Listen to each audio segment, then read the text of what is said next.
नमस्कार, मैं हूं दीपाली राणा। आप देख रहे हैं कमोडिटी स्पेशल और बात करेंगे बजट एक्सपेक्टेशंस की। और सरकार को इस साल एग्री सेक्टर में ग्रोथ की उम्मीद है। सरकार उम्मीद कर रही है कि खरीफ और रबी दोनों में ही अच्छा उत्पादन होगा। वहीं रबी में अब तक सरसों की बुआई पिछले साल से 6% कम रही है। क्या है इसके कारण और सरकार की उम्मीद पर फसलों का उत्पादन क्या खरा उतरेगा और क्या है बजट एक्सपेक्टेशंस पर करेंगे हम बातचीत। हमारे साथ बातचीत करने के लिए फॉर्मर यूनियन एग्रीकल्चर सेक्रेटरी मौजूद हैं। मस्टर्ड ऑयल प्रोड्यूसर एसोसिएशन के जॉइंट सेक्रेटरी अनिल छत्तर भी हमारे साथ बने हुए हैं। और स्ट्रैटेजीज पर बातचीत करने के लिए प्रतिफिनमार्ट के डायरेक्टर मनोज कुमार जैन है और साथ ही एसएसजे फाइनेंस एंड सिक्योरिटीज के वीपी प्रियंक उपाध्याय हमारे साथ बने हुए हैं। आप सभी का स्वागत है इस शो में। और सबसे पहले तो इनफैक्ट सरसों पर फोकस करेंगे और उसके बाद स्लोली बजट एक्सपेक्टेशंस पर भी करेंगे चर्चा। एक्सपेक्टेशंस तो सरकार को इस पूरे ही एग्री सेक्टर से काफ़ी ज़्यादा हैं। और अगर हम ओवरऑल अलग अलग सेक्टर्स या कैटेगरीज की बात करें तो सरकार तो एक्सपेक्ट यही कर रही है कि 2024-25 में ओवरऑल अच्छी ग्रोथ रह सकती है। 1.5% की गिरावट हमने प्रीवियस ईयर में देखी थी, लेकिन इस बार 3.5 से 4% की दर से ग्रोथ आने की पूरी एक्सपेक्टेशंस है। सिराज जी नमस्कार, स्वागत है आपका। पहले तो इसी पर आपका एक कमेंट लेना चाहेंगे। आपकी सोच क्या कहती है, अंडरस्टैंडिंग क्या कहती है? जो ऑप्टिमिज्म सरकार देख रही है, क्या वो लाइकली है? 3.5-4% की दर से ग्रोथ पूरे एग्री सेक्टर में इस बार एक्सपेक्ट करनी चाहिए? जी देखिए, हमें ये लगता है कि अभी तक वेदर काफी कंड्यूसिव रहा है। अच्छी विंटर रेन्स हुई हैं। कुछ इलाकों में जरूर विंटर रेन्स ज्यादा हो गई, उसकी वजह से चने की क्रॉप को कुछ डैमेज हुआ है, लेकिन आमतौर पे कुल मिलाकर हम कह सकते हैं कि मस्टर्ड की क्रॉप और गेहूं की क्रॉप भी अच्छी रहने की उम्मीद है। और इसमें एक दो बातें और हैं, अगर आपके पास वक्त होगा तो आगे उसके बारे में बातचीत करें। जी सिराज जी बताइए, अब क्या आप बताना चाहते हैं? आपने 2 क्रॉप्स की बात तो की, लेकिन आप अपना जवाब पूरा करें उसके साथ साथ मैं एक चीज़ और ऐड करना चाहती हूँ। कौन सी क्रॉप्स को लेकर थोड़ी सी क्या कुछ चिंता दिखाई दे रही हैं? क्योंकि एक्सपेक्टेशंस ये है कि दलहन है या फिर तिलहन है, इसको लेकर चुनौतियां अभी भी बनी हुई हैं। देखिए, दो चीजें हैं। पहली बात तो ये है कि तूर के अराइवल्स मार्केट में शुरू हो चुके हैं और अगले एक हफ्ते या 10 दिन में ये अराइवल्स काफी ज्यादा बढ़ने की हम उम्मीद कर सकते हैं। कई सालों से कम से कम 2 साल से हम देख रहे थे कि तूर के दाम काफी एमएसपी के ऊपर चल रहे थे, लेकिन इस बार क्योंकि येलो पी का इंपोर्ट गवर्नमेंट ने ड्यूटी फ्री अलाउ किया हुआ है और वो पहले जनवरी तक बढ़ाया था, फिर उसको मार्च तक बढ़ा दिया, तो काफी लोगों को ये खदशा है, ऐसा डर है कि कहीं ऐसा ना हो कि तूर के दाम भी एमएसपी के नीचे चले जाएं। ये पहली बात थी। दूसरी बात यह है कि पिछले साल भी हमने देखा कि सरसों के अराइवल्स मार्केट में बहुत अच्छे हुए। किसानों ने एरिया सरसों का बढ़ाया था। पिछले साल राजस्थान में गेहूं का एरिया कम हुआ, सरसों का एरिया बढ़ा, लेकिन एमएसपी से नीचे रहे दाम गवर्नमेंट ने प्रोटेक्ट नहीं किया और बात गवर्नमेंट की एंट्री नेफेड के माध्यम से बहुत बाद में हुई। तो कुल मिलाकर हम ये कह सकते हैं कि रबी की फसलें बहुत अच्छी होने की उम्मीद है, लेकिन गवर्नमेंट को ये इंश्योर करना चाहिए कि दाम बहुत ज्यादा ना गिरे, एमएसपी के नीचे ना जाएं। ओके, इनफैक्ट सरसों की बात की आपने सिराज जी, इस पर ही फोकस करते हैं थोड़ा सा। मस्टर्ड ऑयल पर आपकी राय भी लेंगे। हमारे साथ अनिल छत्तर भी बने हुए हैं और जो रिपोर्ट्स आ रही हैं उन पर चर्चा कर लेते हैं। प्राइसेस पर भी राय लेंगे, लेकिन पहले अगर हम बात करें अनिल जी बुआई की, तो जो आंकड़े सामने आ रहे हैं उसके मुताबिक पिछले साल से लेकर अब तक अगर हम करंट सिचुएशन की बात करें तो बुआई 6% कम हुई है। सरकार की कोशिश, नीतियाँ या फिर मंशा यही है कि सरसों पर जो डिपेंडेंसी है एक्सपोर्ट्स पर वो कम हो, ज़्यादा से ज़्यादा बुआई हो। लेकिन फिलहाल ये बुआई के आंकड़े कैसे देख रहे हैं आप? नमस्कार साहब। 2024 में 102 लाख हेक्टेयर में सोइंग हुई थी। 2025 में 97 लाख हेक्टेयर में सोइंग हुई है। सरकार की इच्छा तो यह है कि देश तिलहन में आत्मनिर्भर बने और सबसे बड़ी ऑयल की क्रॉप जो है वो रबी की क्रॉप मस्टर्ड है, लेकिन उसके बारे में उसको भाव नहीं मिल पा रहा। जो अभी साहब ने बताया, किसान को लास्ट ईयर एमएसपी 5650 थी और मंडियों में 5000 का भाव 2 से 3 महीने तक रहा था। गवर्नमेंट जो भी खरीद ओके, इनफैक्ट अनिल जी आपकी ऑडियो क्लियर नहीं है, आपसे रिकनेक्ट करके बातचीत करेंगे। तब तक सिराज जी का कमेंट ले लेते हैं इस डेवलपमेंट पे। सिराज जी, आप सरसों की बात कर रहे थे, लेकिन फिलहाल अब तक के जो बुआई के आंकड़े दिख रहे हैं वो तो 6% कम दिखाई दे रहे हैं।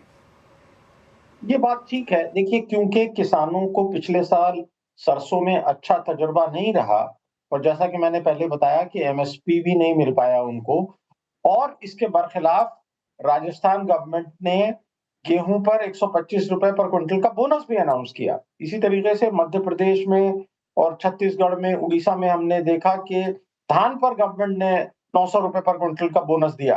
तो इससे किसान जाहिर है कि गेहूं और चावल की तरफ ज्यादा अट्रैक्ट होंगे बनिस्बत पल्सेस और ऑयल सीड्स के। बिल्कुल। और इनफैक्ट अगर हम प्राइसेस की बात करें तो इंटरनेशनल मार्केट्स में तो हमने लगातार तेज़ी देखी है। पिछले एक महीने में ही जो प्राइसेस हैं वो वहाँ पर तेज़ी आते हुए दिखाई दी है। 545 यूरो प्रति टन के पार भी प्राइसेस निकले हैं। और अगर हम इस साल की शुरुआत से लेकर अब तक देखें इंटरनेशनल मार्केट्स में तो 6% के आसपास की तेज़ी ऑलरेडी आ चुकी है। डोमेस्टिक मार्केट्स में देखें तो पिछले एक साल में हमने ऑलरेडी भाव में 25% का इजाफा देखा है। लेकिन यहाँ से आगे के प्राइस आउटलुक पर भी बातचीत करेंगे। अनिल जी अगर हमारे साथ कनेक्टेड हैं तो उनकी बात पूरी सुनकर उसके बाद प्राइसेस पर राय लेंगे। अनिल जी, अब आपकी ऑडियो क्लियर है, प्लीज बताइए, अपनी बात पूरी कीजिए। 2025 में 97 लाख हेक्टेयर में सोइंग हुई है। 2024 में 102 लाख हेक्टेयर में सोइंग हुई है। जैसा कि साहब ने बताया कि किसान को उसकी एमएसपी नहीं मिल पाती है। सरकार, भारत सरकार गवर्नमेंट एजेंसियों के मार्फत जो खरीदी करती है वो मात्र 12-13% खरीदी हो पाती है। हमको ऐसा कोई उपाय करना पड़ेगा कि किसान की 100% फसल एमएसपी या एमएसपी से थोड़ा सा नीचे बिके तो सोइंग बढ़ जाएगी। 2018 में किसान को पैसा मिला था, किसान ने 25% की सोइंग बढ़ा दी थी। तो मेरे को ऐसा लगता है कि अगर किसान को दाम मिलेंगे, एमएसपी के आसपास दाम मिलेंगे तो हम आत्मनिर्भर बनेंगे और क्रॉप आगे पैदा बड़ी होगी। सिराज जी, इनफैक्ट आप कह रहे थे कि सरसों की ओवरऑल पैदावार ठीक दिख रही है, तो ओवरऑल आप क्या एक्सपेक्ट कर रहे हैं सरसों की ग्रोथ को लेकर, सरसों के आंकड़ों को लेकर? देखिए, सबसे बड़ी बात यह है कि डोमेस्टिक ऑयल का प्रोडक्शन सरसों एक सक्सेस स्टोरी की तरह देखा जाता है, क्योंकि सॉल्वेंट एक्सट्रैक्टर एसोसिएशन ने भी और कुछ प्राइवेट कंपनीज ने भी, जिनमें कॉर्टेवा काफी आगे है, उन्होंने काफी सरसों के सीड्स पर रिसर्च करी है और सरसों की यील्ड बढ़ी है। तो किसानों ने भी इस सिग्नल को देखते हुए पिछले साल एरिया बढ़ाया था। हालांकि इस साल एरिया कम हुआ है, लेकिन फिर भी क्योंकि मौसम बहुत कंड्यूसिव है, इसलिए हम कह सकते हैं कि सरसों का प्रोडक्शन अच्छी होने की उम्मीद है। अब सवाल सिर्फ इतना है कि दामों को गवर्नमेंट किस हद तक प्रोटेक्ट करती है। हम ये समझते हैं कि अगर हमें ऑयल सीड्स में और पल्सेस में सचमुच आत्मनिर्भर होना है तो हमें किसी हद तक, एक रीजनेबल हद तक गवर्नमेंट से प्रोक्योरमेंट कराना होगा, क्योंकि जब तक प्राइस डेफिशिएंसी पेमेंट वगैरह का मैकेनिज्म ठीक से एस्टेब्लिश नहीं होता है, तब तक फिजिकल प्रोक्योरमेंट ही एक माध्यम है प्राइसेस को सपोर्ट करने का। हालांकि मैं जाती तौर पे गवर्नमेंट प्रोक्योरमेंट को बहुत ज्यादा सपोर्ट नहीं करता हूं, ये लास्ट ऑप्शन होना चाहिए। लेकिन क्योंकि प्राइस डेफिशिएंसी पेमेंट पर कुछ काम अभी तक नहीं हो पाया है, इसलिए यही एक ऑप्शन दिखाई देता है। अनिल जी, आप कैसे देखते हैं प्राइसेस को? अगर हम फिलहाल की स्थिति देखें तो हमने इनफैक्ट पिछला एक साल अगर देखें तो ऐसा समय भी रहा है जब एमएसपी के नीचे भाव फिसले, किसानों के लिए काफ़ी चिंताजनक स्थिति रही। लेकिन अगर हम यूजुअल मार्केट ट्रेंड्स देखें प्राइस रिएक्शन के, तो प्राइसेस तो नियर टर्म में बढ़े हैं, इंटरनेशनल मार्केट्स में भी, डोमेस्टिक मार्केट्स में भी। अब प्राइसेस का ट्रेंड कैसे देखते हैं यहाँ से? प्राइस बढ़ने के दो मुख्य कारण हैं। एक, इंटरनेशनल मार्केट में तेजी आई है। दूसरी, भारत सरकार ने 14 सितंबर को 20% तेलों पे ड्यूटी लगाई है। तो ड्यूटी लगाने से ही प्राइस बढ़े, उसके बिना प्राइस नहीं बढ़े। अभी ड्यूटी का असर खत्म होता जा रहा है तो प्राइस वापस लेवल पर आ गए। आने वाले मार्च में नई सरसों की अराइवल चालू हो जाएगी। 5950 एमएसपी इस बार करी है, उस पर भी सरकार को 20 से 25 लाख टन तुलाना पड़ेगा। मेरा ये निवेदन है कि एमएसपी पे नहीं खरीद के ऐसा कोई सिस्टम करे कि किसान को उसके दाम मिले और इंडस्ट्री अपनी चले। आज हम इंपोर्ट कर रहे हैं, उसके बाद भी हमको 1 मार्च को पुरानी सरसों बैलेंस तोड़नी पड़ेगी। ऐसा क्यों? हमारी सरसों खत्म हो जानी चाहिए, नई सरसों का इंतजार रहना चाहिए और आने वाले साल पे ऐसा उपाय करें कि हम 150 लाख टन सरसों का उत्पादन करें।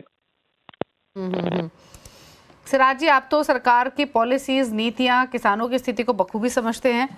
आप क्या एक्सपेक्ट कर रहे हैं, क्या कदम सरकार उठा सकती है?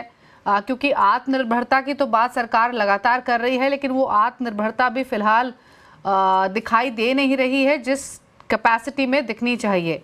आप क्या अर्ज करते हैं गवर्नमेंट से? बजट क्योंकि नज़दीक है, और प्लस क्या क्या इनिशिएटिव्स लिए जा सकते हैं इन एक्चुअल टर्म्स? देखिए, जैसा कि मैंने पहले कहा कि क्योंकि प्राइस डेफिशिएंसी पेमेंट का मैकेनिज्म ठीक से इस्टेब्लिश नहीं हो सका है, इसलिए गवर्नमेंट का प्रोक्योरमेंट ही एक ऑप्शन बचता है। हालांकि वो बहुत अच्छा ऑप्शन नहीं है। और सबसे बड़ी बात ये है, इस पर हम रिसर्च कर भी रहे हैं कि क्या मस्टर्ड के इस बढ़े हुए प्रोडक्शन को एब्जॉर्ब करने की क्षमता है। क्योंकि देखिए, एग्रीकल्चर में एक चीज हमें जरूर याद रखनी चाहिए कि अगर प्रोडक्शन बहुत ज्यादा बढ़ जाता है तो कहीं ऐसा ना हो कि प्राइसेस बहुत ज्यादा गिर जाए, तो वो किसानों को एक बहुत एडवर्स सिग्नल देगा। इसलिए ये जरूरी है कि प्राइसेस और मार्केट में एब्जॉर्प्शन की कैपेबिलिटी और प्रोडक्शन, इन तीनों में एक इक्विलिब्रियम रहे, और उसको हम एडजस्ट करें कि बाकी एडिबल ऑयल का कंजम्पशन डिस्करेज हो, जिससे कि डोमेस्टिक मस्टर्ड का जो कंजम्पशन है, वो जितनी हमारी क्रॉप का साइज है, वो पूरी तरह से कंज्यूम हो जाए एक रीजनेबल अवधि में। और प्राइसेस को लेकर आपके नियर टर्म में राय क्या है सिराज जी? देखिए, अब ये फसल आएगी नियर टर्म में। पिछले साल भी हम उम्मीद कर रहे थे कि प्राइसेस प्रोटेक्ट होंगे, लेकिन नहीं हो पाए। हम समझते हैं कि क्योंकि सभी एडिबल ऑयल्स पे गवर्नमेंट ने इंपोर्ट ड्यूटी बढ़ाई है, और एडिबल ऑयल के प्राइसेस, एडिबल ऑयल में एक चीज और हुई है कि इंडोनेशिया ने अब ये फैसला किया है कि वो अपनी पाम ऑयल की क्रॉप में से 40% क्रॉप को बायोडीजल में लगाएंगे। तो इन सब का कुल मिला के इम्पैक्ट ऐसा लगता है कि इंपोर्ट बहुत ज्यादा सस्ते नहीं आएंगे देश में, और उससे जो डोमेस्टिक एमएसपी है वो प्रोटेक्ट हो जाएगा। फिलहाल तो ऐसा ही लगता है। चलिए, शुक्रिया सिराज जी और अनिल जी, आप दोनों का ही बातचीत करने के लिए इन खबरों पर, और समझाने के लिए क्या मायने हैं, प्राइसेस किस डायरेक्शन में जा सकते हैं, क्या एक्सपेक्ट करना चाहिए इस बार के बजट से। लेकिन प्रियंक उपाध्याय भी हमारे साथ बने हुए हैं और मनोज कुमार जैन भी। मनोज जी का इनफैक्ट पूरे ही एडिबल ऑयल पैक पर एक राय ले लेते हैं, और स्पेशली मस्टर्ड ऑयल पर।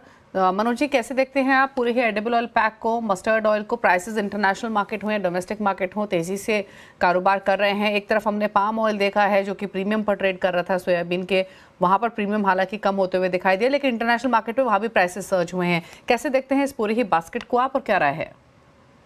नमस्कार दीपाली जी, बिल्कुल यहाँ पे हम देख रहे हैं कि ओवरऑल एडिबल ऑयल कॉम्प्लेक्स में मजबूती है। पाम में तेजी थी, जिसकी वजह से दूसरे खाने के तेलों में भी मजबूती देखने को मिल रही है, और कहीं ना कहीं इंपोर्टेड ऑयल होने के चलते यहाँ पे रुपये की कमजोरी का भी सपोर्ट जो है तेलों में देखने को मिला है।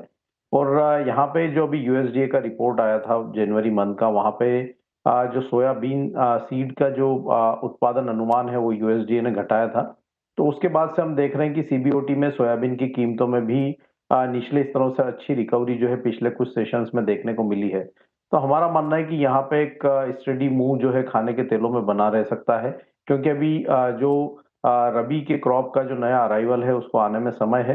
तो अगले 1 से 1.5 महीने तक हमारा मानना है कि जो मजबूती है खाने के तेलों में वो बनी रह सकती है। इनफैक्ट रुपी एलिमेंट काफ़ी इंपॉर्टेंट है, और जैसे ना ही सिर्फ एग्री कमोडिटीज़ के लिए बल्कि अक्रॉस ऑल कमोडिटीज़ के लिए, स्पेशली वो जो कि इंपोर्ट डिपेंडेंसी जहाँ पर ज़्यादा है, क्योंकि जहाँ जिस तरीके से हम लगातार कमजोरी देख रहे हैं। ब्रेक लें उससे पहले प्रियंक, रुपये पर आपका एक आउटलुक लेना चाहेंगे। ऑल टाइम लोज पर आज भी बंद हुआ रुपया, 85 के नीचे स्लिप होगा, इसकी प्रोजेक्शंस हालांकि कम ही थी, लेकिन वीकनेस तो फिलहाल परसिस्ट होती हुई दिखाई दे रही है। मल्टीपल फैक्टर्स हैं, एफआईआईएस की सेलिंग हो, डॉलर इंडेक्स की मजबूती हो, यूएस पॉलिसीज पर भी नजरें बनी हुई हैं, तो कोई भी ऐसा रिलीफ फैक्टर तो फिलहाल दिखाई दे नहीं रहा है। लेकिन यहाँ से रुपया देख कैसा रहे आप, क्या रेंज रह सकती है, क्या यहाँ से और कमजोर होने की प्रोबेबिलिटी है? गुड इवनिंग दीपाली जी। जिस तरह से हम देख रहे हैं कि डॉलर रुपी न्यू लोस बना रहा है ऑन डेली बेसिस, इसका एक मुख्य कारण यही है कि ट्रम्प जब भी आएंगे तभी क्या ट्रेड पॉलिसीज लाएंगे उस पे बाजार की नजर रहेगी। उसी के कारण हमने एक डॉलर इंडेक्स में रैली आते हुए देखी इन लास्ट फ्यू वीक्स, और वही ट्रांसलेट डॉलर रुपी में भी हमें देखा है कि 85 के ऊपर जब भी निकला तो एक fast move towards 86 half weekend होते हुए दिखा है। नियर टर्म जो रेंज में देख रहा हूँ वो ऑन द हायर साइड 87 की रहेगी, and on the lower side अभी 85 हाफ 85 ये एक क्रूशियल सपोर्ट से रहेंगे। जो 85 का जो लेवल पहले रेजिस्टेंस का काम कर रहा था, अभी वो एक सपोर्ट का काम कर सकता है इन नियर टर्म।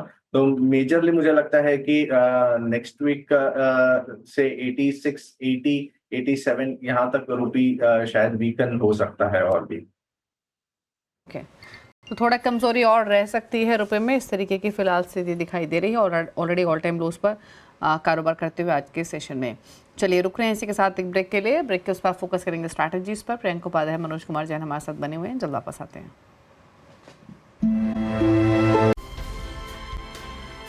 आप देख रहे हैं कमोडिटी स्पेशल बजट एक्सपेक्टेशन। हमने बात किया एडिबल ऑयल पैक की, सरसों पर स्पेशली हमारा फोकस रहा और ओवरऑल एग्री आउटपुट को लेकर सरकार क्या एक्सपेक्ट कर रही है, क्या इनिशिएटिव्स ले सकती है। लेकिन अब बात करेंगे स्ट्रैटेजीज की। हमारे साथ प्रियंक उपाध्याय हैं, मनोज कुमार जैन हैं। पूछ लेते हैं कौन से ट्रेड्स इन्होंने आइडेंटिफाई किए हैं। प्रियंक, पहले आप बताइए आपके ट्रेडिंग कॉल्स। देखिए, सिल्वर में हमने देखा है कि एक अच्छा खासा move in last few trading sessions देखा था। 87 86,500 से एक मूव टुवर्ड्स 93 देखा और वहां से अभी एक रिट्रेसमेंट हो रहा है। मुझे लगता है कि अभी भी सिल्वर में higher levels in short to medium term आ सकते हैं, तो बायस पॉजिटिव रहेगा। प्लस डॉलर इंडेक्स में जो तेजी हुई है वो कहीं ना कहीं 110 हाफ के आसपास से पीक आउट होता हुआ दिख सकता है, तो एक सपोर्टिंग फैक्टर रहेगा बुलियंस के लिए। तो यहाँ पे बाय की सलाह रहेगी, but on a break above 90,800, तो ये कंडीशनल बाय रहेगा। अबाउ 90,800, स्टॉप लॉस 89,900 का रहेगा और टारगेट्स 92,500 के रहेंगे। और दूसरी पिक हमारी बेस मेटल्स में कॉपर में रहेगी। हमने देखा है कि बेस मेटल्स में भी एक अच्छा ट्रैक्शन दिखा है। कॉपर अराउंड 800 780 ऑड लेवल से सपोर्ट लेके 830 के आसपास आ चुका है। तो यहाँ से मुझे लगता है कि करेक्शंस अगर आते हैं वो एक अपॉर्चुनिटी रहेगी to go long. Lower levels पे लॉन्ग करना चाहिए to favour the risk reward in our favour. तो 821 820 ये एक अच्छे सपोर्ट से वहां पे बाई किया जा सकता है। 810 का स्टॉप लॉस रहेगा और 845 के टारगेट्स रहेंगे। ओके मनोज जी, आपके रिकमेंडेशंस क्या होंगी? दीपाली जी, यहाँ पे नॉन एग्री पैक में हमने नेचुरल गैस में एक अच्छी मोमेंटम देखने को मिली थी और ऊपरी लेवल से एक हेल्दी करेक्शन यहाँ पे देखने को मिल रहा है।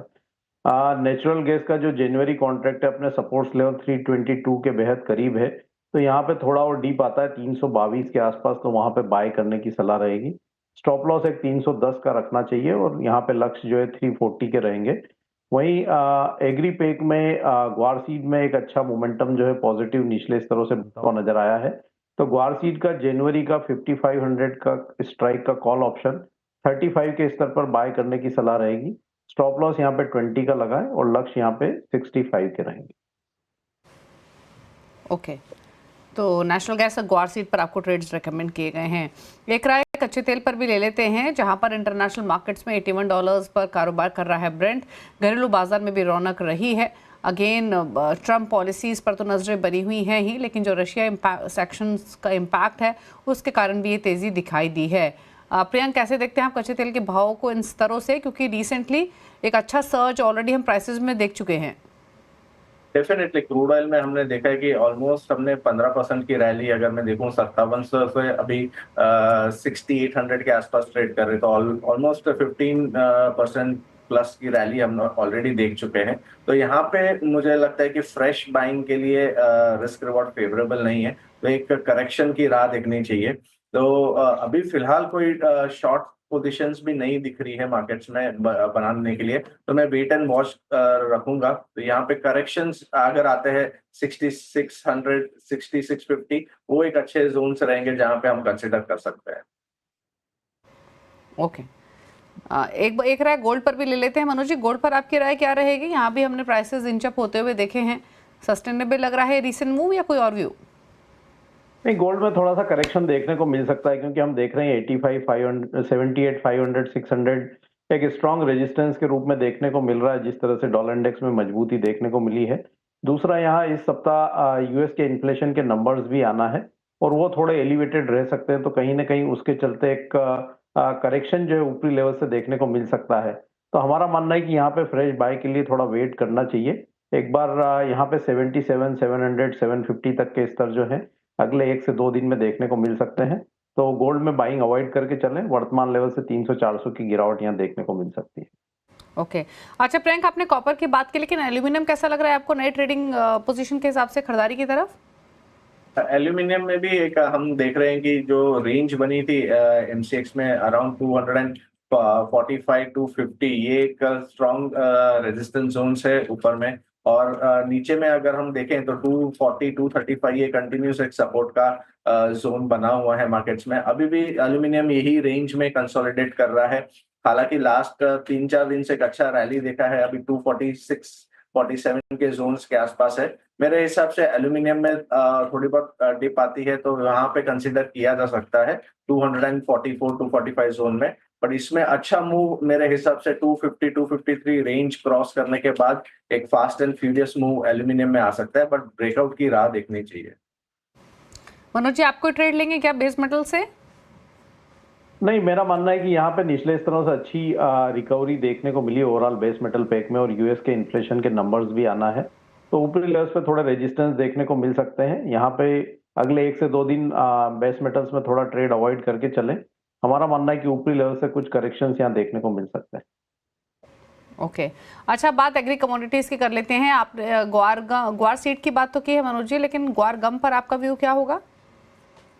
ग्वार गम में भी यहाँ एक दायरे का कारोबार देखने को मिल रहा है, लेकिन हम देख रहे हैं कि 10,350 10,400 का जोन जो है ग्वार गम का फेब्रुअरी वायदा स्ट्रांगली होल्ड कर रहा है। तो हमारा मानना है कि जब तक कीमतें 10,350 के स्तर के ऊपर हैं या डिप्स में बाय की सलाह रहेगी।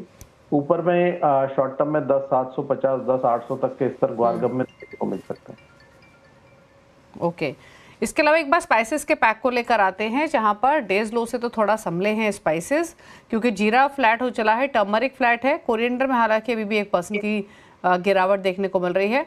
ऑल्दो तीनों ही कमोडिटीज स्पाइसेस के पैक से थोड़ा संभल कर अब निचले स्तरों से थोड़ा सा संभली है। मनोज जी, कैसे देखते हैं पूरे स्पाइसेस के पैक को और स्पेशली टर्मरिक को? टर्मरिक में एक हेल्दी करेक्शन हमने देखा था पिछले 2-3 सेशन में, और 14,200 एक सपोर्ट जोन था, वहां से हमने एक रिवर्सल आते हुए देखा है। तो हमारा मानना है कि यहाँ पे 14,400 के आसपास बाय कर सकते हैं टर्मरिक का अप्रैल कॉन्ट्रैक्ट में 14,140 के स्टॉप लॉस से। ऊपर में 14,850 तक के स्तर यहाँ फिर देखने को मिल सकते हैं। ओवरऑल स्पाइसेस पैक में टर्मरिक की एक मजबूत काउंटर नजर आता है, बाकी जीरा और धनिया में एक दायरे का जो कारोबार है वो बना रह सकता है। ओके तो कंपैरेटिवली बेटर प्लेस दिख रहा है टर्मरिक, और एक रेंज बाउंड ट्रेडिंग कोरिएंडर और जीरे में एक्सपेक्टेड है यहाँ से गोइंग फॉरवर्ड भी। चलिए शो को समेटने का वक्त है। Thank you Manoj ji and Priyank, आप दोनों का ही आने के लिए शो में और सभी ट्रेड्स पर अपनी राय रखने के लिए। इसी के साथ एक ब्रेक के उस पर आवाज समाचार। नमस्कार।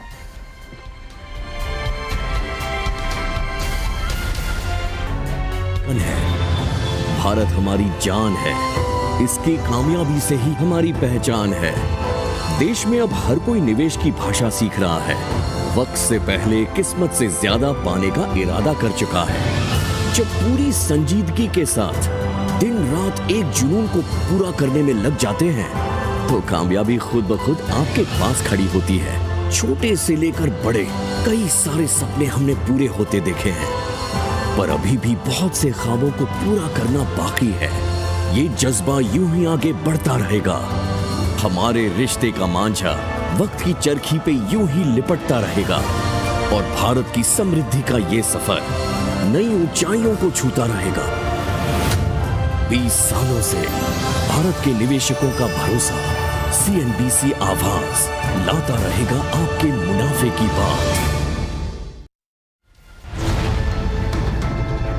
1 साल से कम वक्त के लिए निवेश कर जब मुनाफा कमाया जाता है तो उसे शॉर्ट टर्म कैपिटल गेन कहा जाता है। पिछले बजट में सरकार ने इसका रेट बढ़ाकर 15% से 20% कर दिया था। लॉन्ग टर्म कैपिटल गेन्स 1 साल से ज़्यादा वक्त तक पैसा लगाकर उस पर बनने वाले मुनाफे को कहा जाता है। इसका रेट भी पिछले साल सरकार ने 10% से बढ़ाकर 12.5% कर दिया था।